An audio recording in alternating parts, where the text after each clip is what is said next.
See this floating about? That's the Chelsea starting 11 in 2025. In this video, we're going to go through the next 3 transfer windows, put forward outgoings and ingoings to rebuild and fix this Chelsea side to create this team. Of course, I will reveal this team at the end of the video. So this video is going to be slightly different to those that we've already done this season. So for Liverpool, Man United and Newcastle, when it comes out, it's going to be more about how to add to their existing squad and take the level of the team and the squad up. But for Chelsea, it's a completely different situation because, well, let's get into the current squad status and contracts, and that will kind of explain it all. Because Chelsea currently have a squad of 32 senior players, and we've all heard the rumours that players have been changing in corridors and sitting on the floor due to the amount of players being way too high. But first, we're going to have a look at the contract situation for the club and what that means going forward. So, players signed this season. In the summer, you'll have Wesley Fofana, who came in for 75 million. Marco Correa, of course, 62 million. Raheem Sterling for 50 million. Kalidou Koulibaly for 35 million. Carney Chukwuemeka for 15 million. I think that might be a bargain, by the way. Aubameyang, less so, although 10 million kind of sounds cheap when you go through this list. Gabriel Slonina for 7 million. Zakaria on loan. And then in January, they dropped even more. Mudryk, 70 million. Badiashile for 35 million. Madueke for 30 million. Andre Santos for 10 million. David Fofana for 10 million. João Felix for on a loan signing, but spent a bit of cash on that as well. Malo Gusto for 25 million. And of course, Enzo Fernandez for 110 million. So in total, that's 534 million-ish. Stunning. Truly stunning. I think that is the word, because we were all just like, really? Another one? Another one? But of course, we've spoken about amortization. We understand all of that. That's kicking the financial can down the road. But some players, of course, are leaving. Let's have a look at the contracts that are expiring this summer in 2023. N'Golo Kante, who signed a 5-year deal in 2018. It's still up in the air if he's going to re-sign. Denis Zakaria, who was on loan from Juventus. But Chelsea have to put forward 27 million if they want to sign him. I'd be surprised if they did. And of course, João Felix will go back as well. And then if we have a look 1 year ahead to 2024, there's quite a few players then out of contract. Thiago Silva, Mateo Kovacic, Azpilicueta, Aubameyang, Loftus-Cheek, Christian Pulisic, and Mason Mount. So, let's get into these 3 transfer windows, starting off, of course, with this summer and outgoings. Because when it comes to outgoings, there are 2 names being thrown about with moves more than most. And those are, of course, Mason Mount and Aubameyang. And whilst they might recoup some money for Mount, they won't receive his true worth due to the fact that his contract runs out in 12 months. So they'll probably be able to get 25, and if they're lucky, 30 million for Mason Mount, which is shocking, really, if you think about it and think about what he's truly worth. I know that is always up for grabs. And actually, let me know in the comments down below, if he had 2 years left on his contract, what is his actual value? What do you believe is actual sort of fair value when someone's trying to sell them sort of at the peak of their contract, if you know what I mean? Let me know in the comments down below.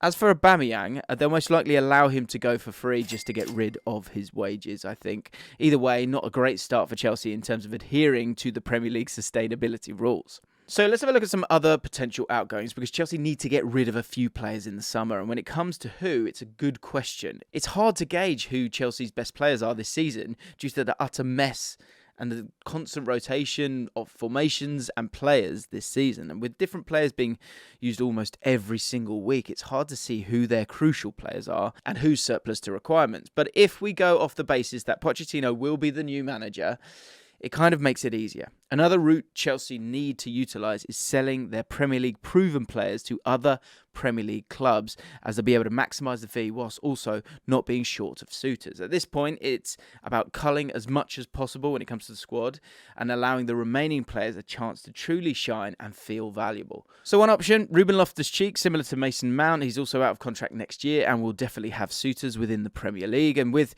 him being English and also, a proven Premier League player, he can play in a lot of different positions as well. I think it would make it easier for Chelsea to sell him over others. They could probably get around 50 million for him from a club like Palace, Everton or Fulham. You could see him slotting in at any of those clubs. Christian Pulisic is an interesting one because prioritising selling those with contracts expiring in 2024 Seems like the obvious strategy here, and in my opinion, it allows for breathing room in terms of allowing those with longer contracts to develop and grow within the team. And therefore, Pulisic is another that just he's got to go, really. Again, maybe a club like Leeds, if they were able to stay up, would probably pay 20 million for someone like Conor Gallagher.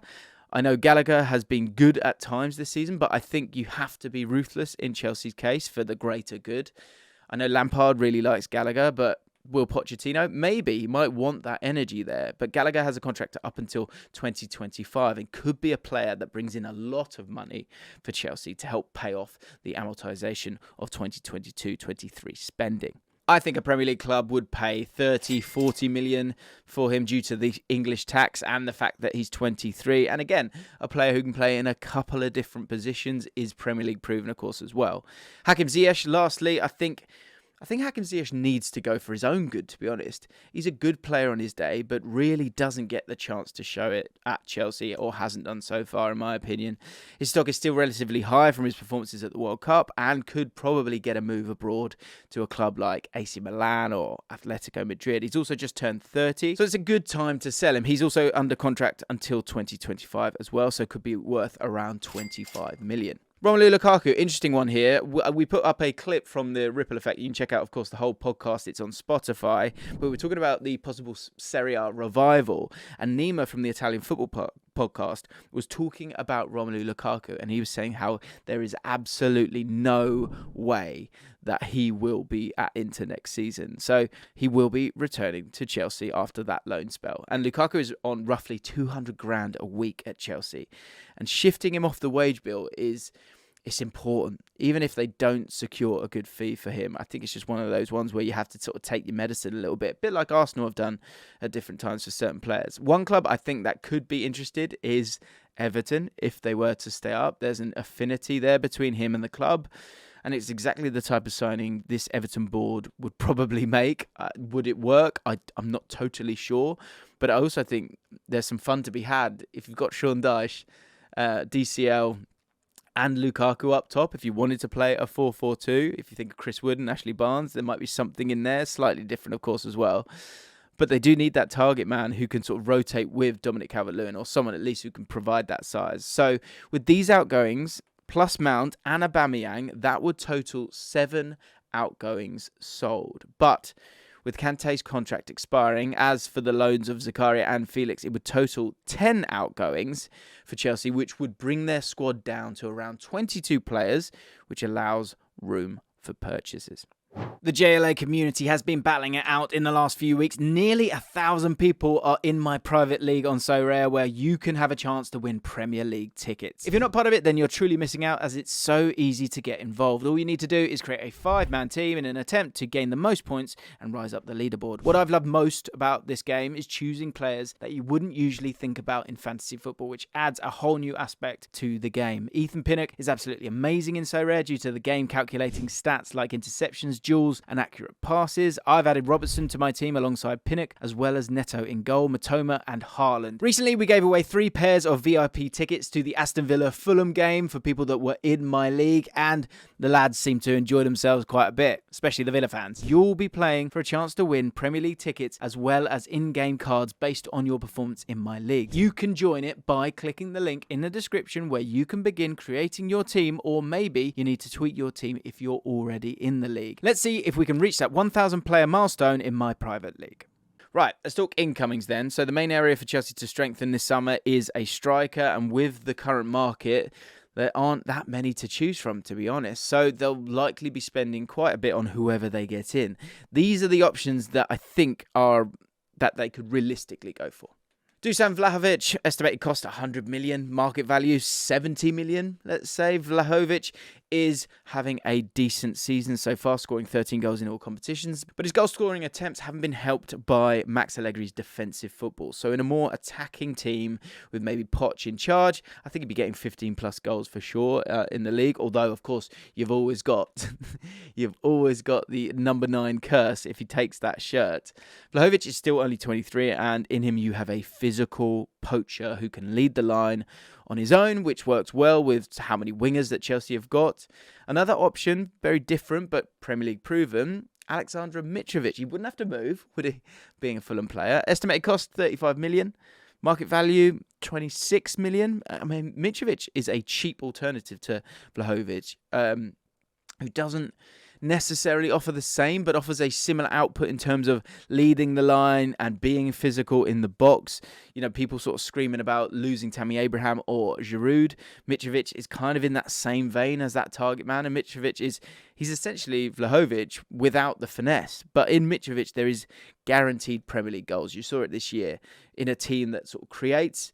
He can put the ball in the back of the net. He's got 11 goals in 21 appearances in the league this season, and he's proven that, yeah, he can do it at Premier League level. He's also still actually only 28. So if Chelsea don't want to go all out on Vlahovic, he could be a serious option. This could also work well in being a stopgap until David Datro Fofana has developed a little bit more. Another option, Jonathan David, estimated cost 50 mil. I think his market value is probably a bit higher, 55. David is a player, I think, who is perfectly suited to the Premier League. He's agile, strong and fast. He's got good movement. And more importantly, he's a natural goal scorer. He's got 21 goals in Ligue 1 for Lille this season after being linked with moves away in previous transfer windows. I think it's time for the 23-year-old to make that jump this summer. His contract at Lille runs out in 2025, so I think there's going to be a heavy price for him. But Lille in the past have looked to cash in on players when the time sort of has come and they can get, you know, maximum value. So I think this summer might be the time for Jonathan David to move on. And Chelsea could be a good option, although this would be slightly different to those more physical players that we've spoken about so far. Moving into January 2024 and some more outgoings. Kovacic, this could be a pivotal window for Chelsea, as there will have to be a lot of important decisions made when it comes to their strategy for the summer window. By January, Chelsea will know if they can retain Kovacic or not. He'll still be 29. By then, I think he'll be turning 30 in May. I think Chelsea look to cash in on Kovacic if it turns out that he doesn't want to sign a new deal at the club. And I think it would make sense for Chelsea down the line in being able to recruit a centre midfielder in the following summer. Let's have a look at the goalie situation, because you've got Kepa and Mendy. And in my opinion, Chelsea will keep Kepa and Mendy this summer for the new manager to figure out which one that he prefers. Of course, Tuchel loved Mendy, and Kepa was in a bad moment, wasn't he, as they say. And then Potter came in and Kepa, got the gloves and kept the gloves. But by January, they may sell one of these, because both goalies are going to want to be first choice and could be first choice at other clubs. Or I guess Chelsea may be looking for a new goalkeeper to be the first choice by then, dependent on form and results. So there could definitely be some movement in that position. In terms of incomings, clubs don't usually go for goalies in January, but with the nature of Chelsea, anything could happen and nothing is ever off the table, is it? So we're going to go for a couple of potential goalkeepers that Chelsea might be sniffing around. First of all, Jordan Pickford, estimated cost 50 million, market value 22 million. Everton selling their first choice in January isn't something that is likely to happen for a cheap price. But if we think about the Enzo Fernandez deal, that also seemed like it was way too crazy to happen, but it did, because Chelsea gave Benfica what they wanted. And look, with Todd Boehly, I just wouldn't be surprised. I think the same is true in this instance. If it gets to that point and they really need another goalkeeper, again, might be a bit of a surprise, but Jordan Pickford is actually a really experienced goalkeeper by this point, and Everton may need to sell. If Chelsea offered Everton 60 million for him, I think they'd persuade Everton to take it, to be honest. But would they do that? I think it would be dependent on the scenario that they find themselves in January. Also, I think probably a more obvious option, maybe Andre Onana, estimated cost 50 million for him. Market value is about 20 million. And in my opinion, I think Onana is one of the best modern goalies in the world right now. His shot stopping, but more importantly, his ability on the ball is immense. And I think it's a tool Inter often use, very similarly to how Man City use Ederson. But Onana could come at a price due to his importance to Inter. Right, summer 2024. I think this is the window that Chelsea will be able to properly rebuild, and actually make some important moves in the market, as they will most likely have settled down by then, I think, and they will have trimmed this squad from 2023. Firstly, I think a centre-back will be crucial by this point, as Thiago Silva's contract will have expired and Koulibaly will be 32 by that time. By that point, they'll also know the true level of Benoit Badiashile and Trevor Chalobah, and if they need to spend big or not. In terms of centre-back options, Alessandro Bastoni, we've spoken about him going to Chelsea previously. I think he's wonderful. And I think by that point, the estimated cost could be a free. You know, his contract expires in 2024. The market value for this guy is 50 million, and this could be a really smart acquisition for Chelsea, as Bastoni will be 25 by that time and just about to enter his peak. He'll also want to be making as much bank as possible, and if he's out of contract next summer and into have a terrible history of letting players leave for free recently, Chelsea could potentially secure themselves a bargain. And also Bastoni will get that bumper deal that he wants, and you've got yourself a guaranteed fantastic player. And a left-footed centre-back as well. Jules Koundé, estimated cost 60 million, market value 55 million. Chelsea were heavily linked with Koundé when he was at Sevilla, but ultimately he went to Barcelona. But the problem with Barcelona is that they tamper and mess around with their centre-back pairing so much that there isn't an established pairing at the moment. This could lead to Koundé getting frustrated and could lead to him down the line heading to the club that he initially was supposed to go to. He'll be 25 as well by this time, and he will be an incredible option for Chelsea if they get him. Of course, he can play as a right-sided centre-back and right-back as well. Chelsea will also need to fill the Kovacic-sized hole in their midfield in the summer if he doesn't renew. So here are some centre midfield options that they could go for. Moises Caicedo, firstly, estimated cost 100 million. Market value is about 50 million, but of course he signed that deal. Now, Caicedo's failed move to Arsenal, and now him signing that new contract means that he's going to stay at Brighton, I think, this summer before a move away maybe next summer, by which time he'll still only be 22 years old. And if Chelsea have a good season next year and finish in the top four, they'll have the pull to get him, in my opinion, especially if Brighton's best players continue to leave. Which, sadly, is what we generally expect, right? Ismail Benacer, estimated cost 50 million. His market value is 40 million. Benacer is very similar to Caicedo and Kovacic in how he plays and would be an excellent like-for-like replacement for Kovacic. This season, he's excelled as part of a double pivot, but has also played further forward as a 10. But his best position is within that double pivot, and his passing range and ball progression is perfect in terms of complementing Enzo Fernandez in that Chelsea midfield. Right, guys, so as I said at the start of the video, we've now made our way through 3 transfer windows. This is what the Chelsea team could look like in 2025 if those outgoings and ingoings occur. What do you think? Which players have we missed out? And if you've enjoyed this one, really close to 250,000 subscribers by now. So if you haven't subscribed to the channel, do me a favour, and that way you won't miss out on the next video that we do in terms of looking at the next 3 transfer windows. And if you haven't checked out the Man United or Liverpool videos, well, look, here's a sneak preview. In this video, we're going to tell you exactly how Liverpool will dominate for years to come. The signs that Liverpool need to make changes are now more prevalent than ever.